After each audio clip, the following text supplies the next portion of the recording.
এই সেই বিখ্যাত আমের আচার।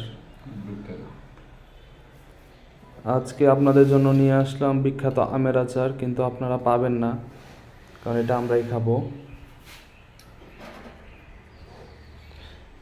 আমের সিজনের শুরুতে আমের আচার বানিয়ে ফেললাম। গতকালকে প্রচুর ঝড় হয়েছিল,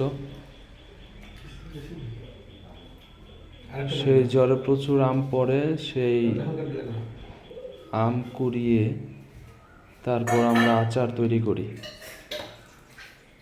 আচারটা দারুণ লাগতেছে খাইতে, খুব টেস্ট, কিন্তু আচার বানানো প্রচুর খরচ। কত টাকা খরচ হচ্ছে ভাইয়া? মোটামুটি 1200 টাকা। 1200 টাকা খরচ হয়েছে? 1200 টাকা খরচ হয়েছে এতটুকু আচারে? হ্যাঁ। কি কি দিচ্ছেন এর মধ্যে? আম মোটামুটি 5 কেজির মতো হবে। আম 5 কেজি? হ্যাঁ, এরকম হবে। চিনি? চিনি 1.5 কেজি। চিনি 1.5 কেজি। আর আগুনে পুরাইছি কত? আর কি দিলেন সাথে? শুকনো মরিচ 100 গ্রাম ভাইজে দেওয়া লাগে, সবগুলো ভাইজে। তারপর তেল 1.5 কেজি, সরিষার তেল, খাঁটি সরিষার তেলগুলো। খাঁটি সরিষার তেল 1.5 কেজি। 1.5 কেজি। তারপরে রসুন 250 গ্রাম, 1 পোয়া। এলাচ 25 গ্রাম, দারচিনি 100 গ্রাম, জিরা 100 গ্রাম, সবগুলো ভাইজে দেওয়া লাগে। তারপর তেজপাতা, ভাজা মশলাগুলো সবগুলো ভাজে দেওয়া লাগে। ভাজার একটা উদ্দেশ্য যেন আচার যে ঘ্রাণের টেস্টটা থাকে। ও আচ্ছা।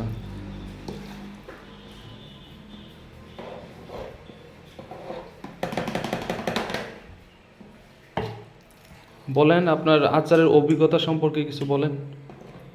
আচার বানাই আজকে প্রায় 10 বছর ধরে আমি নিজে বানাই। প্রতি বছর জলপাই আচার, আমের আচার, বড় আচার। 10 বছর ধরে আচার বানান? 10 বছর ধরে বানাই আমি। এই কি বিক্রি করার জন্য না শুধু খাওয়ার জন্য? না, শুধু খাওয়ার জন্য। বাসাতে বানাই, বাড়িতে বানাই, নিজের কর্মস্থলে বানাই যখন সুযোগ পাই। কয় কেজি আচার হবে এখানে?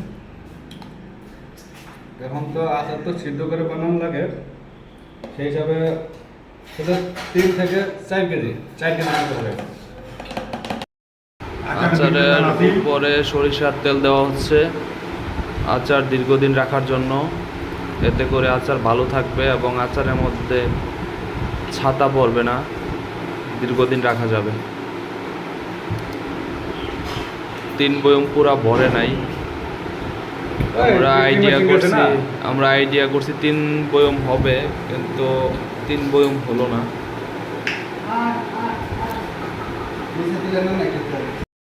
এখন দেওয়া হচ্ছে সিরকা, যেটাকে আবার অনেকে ভিনেগার বলে।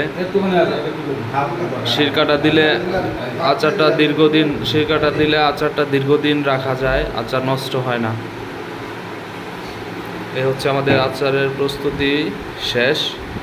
এখন আমরা বয়মগুলো লক করব, লক করে দীর্ঘদিনের জন্য রেখে দেব। যতদিন আমাদের ছুটি না হচ্ছে এতদিন এটা এভাবে থাকবে।